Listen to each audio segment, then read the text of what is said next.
আসুন এবার দেখি সর্বশেষ নবী মুহাম্মদ সাল্লাল্লাহু আলাইহি সাল্লামকে নিয়ে হিন্দু ধর্মগ্রন্থে কি কথা লেখা হয়েছে।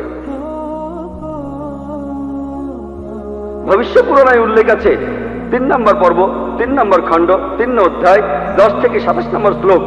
বলা হয়েছে যে ম্লেচ্ছরা তারা আরবের ভূমিকে অপবিত্র করেছে, আর্য ধর্মকে সেখানে খুঁজে পাওয়া যায় না।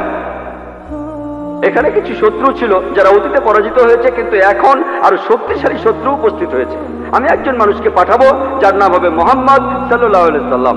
তিনি এই শত্রুদের ধ্বংস করবেন আর মানুষকে সুপথে পরিচালিত করবেন। হে ভোজ রাজা, তুমি কখনোই সেখানে যাবে না যেখানে পিশাচদের রাজত্ব, কারণ আমি আমার করুণা দিয়ে তোমাদের হৃদয়কে পবিত্র করব।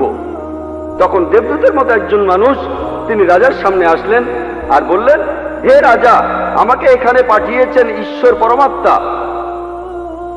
আর্য ধর্ম পৃথিবীতে বিরাজ করবে, যে ধর্মটা সত্য, দ্বীনুল হক, সেটা পৃথিবীতে বজায় থাকবে। আমাকে এখানে পাঠিয়েছেন ঈশ্বর পরমাত্মা, যাতে মাংসভোজীদের বিশ্বাসকে প্রতিষ্ঠা করা যায়। আমার অনুসারীরা হবে সেই লোকেরা যারা সুন্নতে খাতনা করবে, আর তাদের মাথার উপরে কোনো টিকি থাকবে না। তারা একটা বিপ্লব তৈরি করবে, তারা মুখে দাড়ি রাখবে, তারা প্রার্থনার জন্য আহ্বান করবে, বিধিসম্মত সব খাবারই খাবে, তবে তারা শূকরের মাংস খাবে না। তারা লতাগুল্মের মাধ্যমে পবিত্র হবে না, বরং যুদ্ধ বিগ্রহের মাধ্যমে পবিত্র। তাদেরকে বলা হবে মুসলমান, আর তারা হবে মাংসভোজী। এই ভবিষ্যৎবাণী যে একজন ঋষি আসবেন, আর সেই ঋষির নাম উল্লেখ করা হয়েছে মুহাম্মদ সাল্লাল্লাহু আলাইহি ওয়াসাল্লাম। আর বলা আছে তিনি মানুষ জাতিকে সঠিক পথে পরিচালিত করবেন।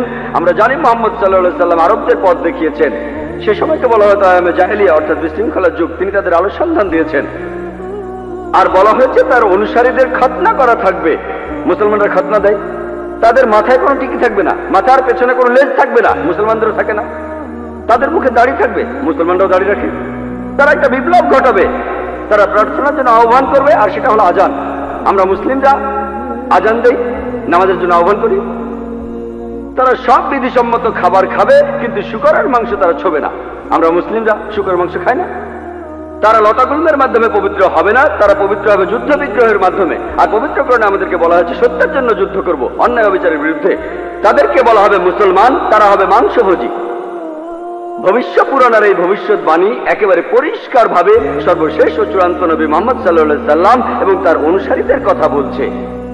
মুহাম্মদ সাল্লাল্লাহু আলাইহি সাল্লামের নাম বিভিন্ন জায়গায় অনেকবার বলা হয়েছে, হাতে সময় নেই, সেজন্য ভবিষ্য পুরাণ থেকে কয়েকটা উদাহরণ দিচ্ছে। এই ভবিষ্যৎবাণী করা হয়েছে ভবিষ্য পুরাণের 3য় পর্ব, 3য় খণ্ড, 3য় অধ্যায়ের 5 থেকে 8